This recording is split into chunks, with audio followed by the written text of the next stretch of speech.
নমস্কার, আমি দেবজ্যোতি। আমার আজকের পর্বে আপনাদের সকলকে স্বাগত জানাই। আমি অর্থনৈতিক বিশেষজ্ঞ নয়, অর্থনীতি সম্বন্ধে আমার সম্যক ধারণা পর্যন্ত নেই, কিন্তু আজকে যে বাজেট কেন্দ্রীয় অর্থমন্ত্রী নির্মলা সীতারামন পেশ করলেন, তারপরে প্রধানমন্ত্রীকে দেখলাম একেবারে তিনি টেবিল চাপড়াচ্ছেন দুহাতে, যেন বিশ্বকাপ জয় তিনি করে ফেলেছেন। কেন তাকে এইরকম একটা পদক্ষেপ নিতে হলো?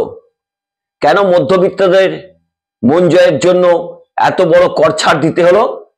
তা নিয়ে বেশ কিছু রাজনৈতিক পর্যবেক্ষণ রয়েছে। কারণ এতদিন পর্যন্ত দেশের মানুষ জানতেও যেই সরকার শুধুমাত্র এক শ্রেণীর পুঁজিবাদীদের জন্যই বাজেট তৈরি করেন, এই বাজেটে মধ্যবিত্তদের মন জয়ের একটা চেষ্টা তিনি করেছেন, কিন্তু গরিব এবং প্রান্তিক মানুষদের জন্য কি বাজেটে করেছেন তা কিন্তু এখনো পরিষ্কার নয়।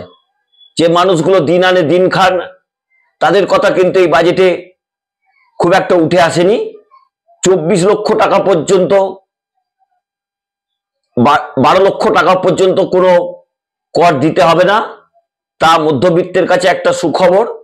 কিন্তু এই 12 লক্ষ টাকা আয় কারা করেন? তারা কি শুধুই মধ্যবিত্ত? কারণ মাসিক যাদের 1 লক্ষ টাকা আয়, তারাই মাসিক 12 লক্ষ টাকা আয় করেন। সেই জায়গাতে কতটা মধ্যবিত্তদের জন্য এই বাজেট, তা নিয়ে কিন্তু প্রশ্ন উঠতে শুরু করেছে। এবং ইতিমধ্যেই তৃণমূল কংগ্রেসের পক্ষ থেকে যে অর্থনৈতিক উপদেষ্টা রয়েছেন অমিত মিত্র তীব্র কটাক্ষ করেছেন। তিনি বলেছেন এটা একটা বড় ডিজাস্টার সাধারণ মানুষের জন্য। এছাড়াও তিনি বলেছেন এর মধ্যে বেশ কিছু কারসাজি করা রয়েছে। এই বাজেট প্রান্তিক এবং গরিব মানুষদের জন্য কোনো উপকার করবে না। এই বাজেট কিন্তু তিনি যেটা বলছেন যে শিল্পপতিদের পরোক্ষভাবে উপকার হবে। অর্থাৎ এতদিন পর্যন্ত যে ছাড়ের কথা বলা হচ্ছিল, তা নিয়ে কিন্তু মধ্যবিত্তদের মধ্যে একটা প্রশ্ন ছিল। সেই মধ্যবিত্তদের মন জয়ের জন্যই আজকে অর্থমন্ত্রী নির্মলা সীতারামন এরকম একটি বাজেট করার চেষ্টা করলেন। তাকে তীব্র কটাক্ষ তৃণমূল কংগ্রেস সহ অবিজেপি রাজনৈতিক দলগুলো করেছেন। অমিত মিত্র কি বলেছেন আপনারা একটু শুনুন, তারপরে আপনাদের সঙ্গে বিস্তারিতভাবে আলোচনা করব। Was a disaster for the common people.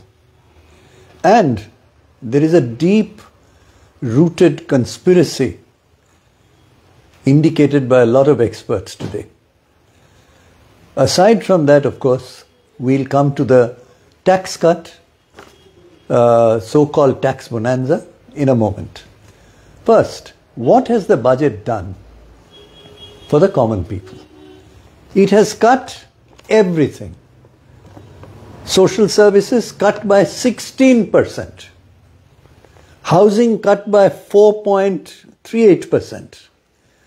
Welfare and scheduled castes and scheduled tribes, believe it or not, cut by over 3%. Then you come to social services and welfare, very important for the common people, cut by 5%. Now, what is interesting is that even food subsidy, believe it or not, food subsidy had been cut by 1%. And what for, there's nothing, if you do this, there's nothing for the youth, women or farmers. Unemployment, as you know, youth unemployment today is 46%, out of which educated unemployeds, among them 30% are unemployed who are graduates. The question is, ladies and gentlemen, unemployment in October and December, according to CMIE, our party has repeated this repeatedly, was as much as 37 million people. 37 million people were unemployed between October and December.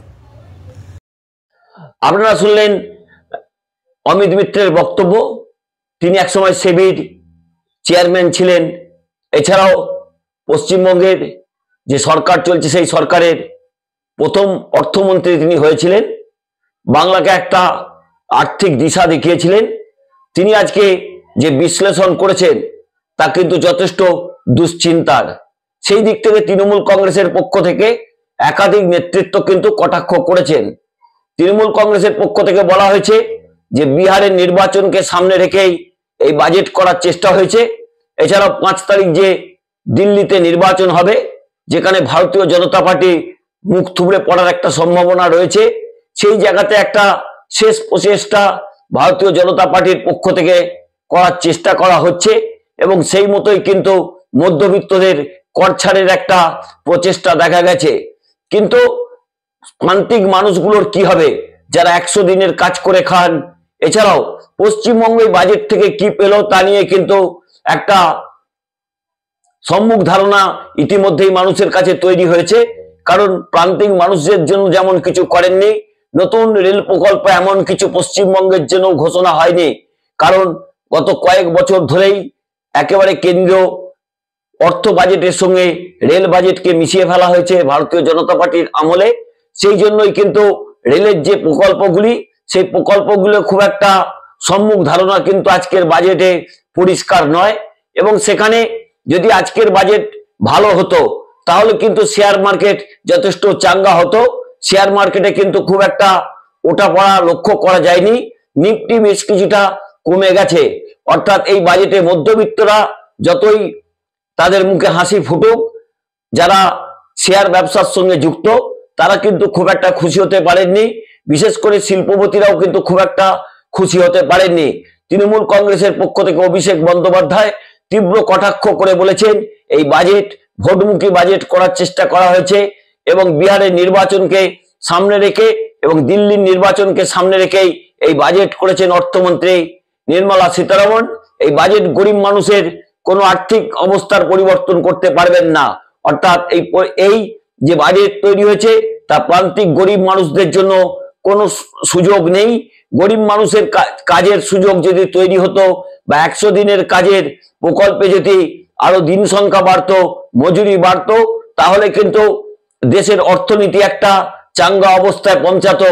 কারণ মধ্যবিত্তদের হাতে এই কর ছাড়ের সুযোগ দিয়ে মধ্যবিত্তের হাতে হয়তো উঠতি পাওনা কিছু আসছে, তারা হয়তো পণ্য কিনতে পারবেন।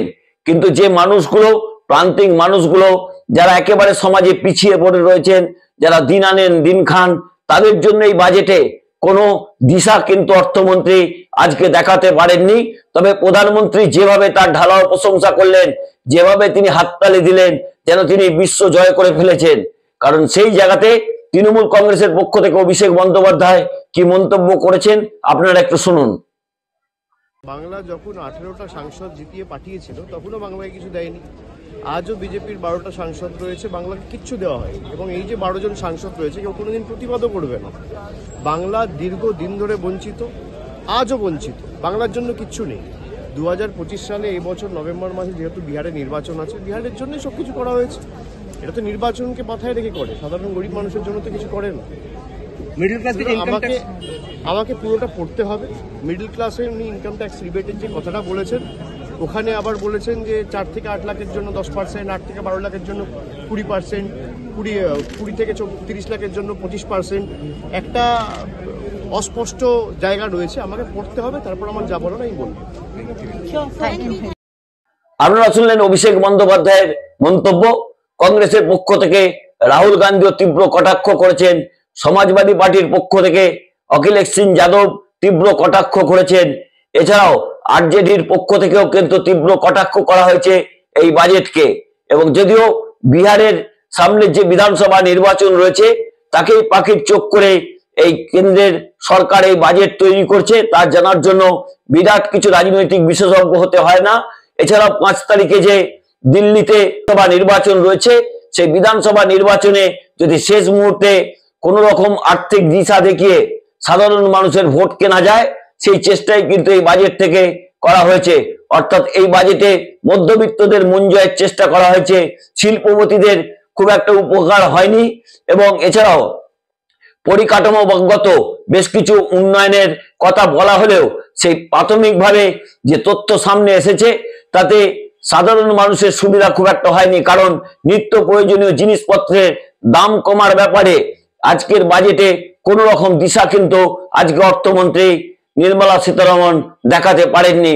তিনি মধ্যবিত্তদের মন জয়ের চেষ্টা করেছেন, কারণ মধ্যবিত্তরা ইতিমধ্যেই ভারতীয় জনতা পার্টি থেকে মুখ ফিরিয়ে নিয়েছিলেন। মূলত প্রান্তিক শ্রেণীর মানুষরা তাদের ভোট দিতেন।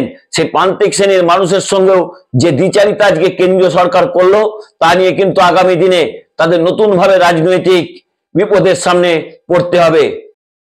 যদিও এই বাজেট অর্থমন্ত্রী নির্মলা সীতারমণ পেশ করার পর ভারতীয় জনতা পার্টির পক্ষ থেকে সুকান্ত মজুমদার তার ঢালাও প্রশংসা করেছেন। তিনি বলেছেন নাকি এটা একটা জনমুখী বাজেট, এতে কৃষকরা উপকৃত হবেন, এতে সাধারণ মানুষ উপকৃত হবেন, দরিদ্র মানুষ উপকৃত হবেন। দরিদ্র মানুষ কোথা থেকে উপকৃত হবেন সেই প্রশ্নের জবাব তিনি দিতে পারেননি। 100 দিনের কাজে কি ব্যবস্থা নেওয়া হয়েছে, 100 দিনের মজুরি বৃদ্ধি হচ্ছে কিনা, প্রান্তিক মানুষদের জন্য কিসের কর্মসংস্থান এই আজকের বাজেটে করা হয়েছে, তার কোনো উপযুক্ত ব্যাখ্যা দিতে পারেননি। কারণ তিনি সেই ফাটা ঢোল বাজিয়ে গেলেন এবং তিনি বললেন অর্থমন্ত্রী নির্মলা সীতারমণ যে বাজেট পেশ করেছেন তা কিন্তু এক কথায় অনবদ্য। আপনারা শুনুন সুকান্ত মজুমদার কি বলেছেন, তারপরে আপনাদের সঙ্গে বিস্তারিত আলোচনা করব। বাংলা এই যে প্রকল্পটা রাজ্য সরকারের সাথে কোলাবোরেশনে কেন্দ্র ঘোষণা করলো, প্রধানমন্ত্রী প্রধানমন্ত্রী ধনধান্য কৃষি যোজনা, সেই প্রধানমন্ত্রী ধনধান্য কৃষি যোজনাতে আপনি দেখবেন যে পশ্চিমবঙ্গে ইমপ্লিমেন্ট হচ্ছে না। যারা মারামারি করে সবসময় তাদেরকে আপনি প্রজেক্ট দিয়ে কি করবেন? প্রজেক্ট এর আগে উড়িষ্যাতে আমাদের বিরোধী দলের গভর্নমেন্ট ছিল, উড়িষ্যা প্রজেক্ট পেয়েছে কেন্দ্র সরকারের সাথে কোলাবোরেশনে। এবং আমি বারবার পশ্চিমবঙ্গের রাজনৈতিক নেতাদেরকে যারা শাসক দলে আছে তাদেরকে বোঝানোর চেষ্টা করছি, আপনারা লড়াই করুন, মারামারি করুন, কিন্তু সেটা আপ টু ইলেকশন। কিন্তু ইলেকশনের পর ডেভেলপমেন্ট সেক্ষেত্রে আমরা ওরা করা উচিত না। আপনারা একটা ঘর দিচ্ছেন না বিজেপি করে বলে, আর আশা করছেন কেন্দ্র প্রজেক্ট দেবে আপনাদেরকে। আর আপনারা সুকান্ত মজুমদারের বক্তব্য শুনলেন। তিনি সেই একই কথা বললেন, অর্থমন্ত্রী নির্মলা সীতারমণের ভূয়সী প্রশংসা করলেন, প্রধানমন্ত্রী নরেন্দ্র মোদীর ভূয়সী প্রশংসা করলেন। নমস্কার, আমি দেবজ্যোতি। আমার এই পর্বটি ভালো লাগলে চ্যানেলটি সাবস্ক্রাইব করে বেল আইকনটি ক্লিক করে পাশে থাকবেন। শুভরাত্রি।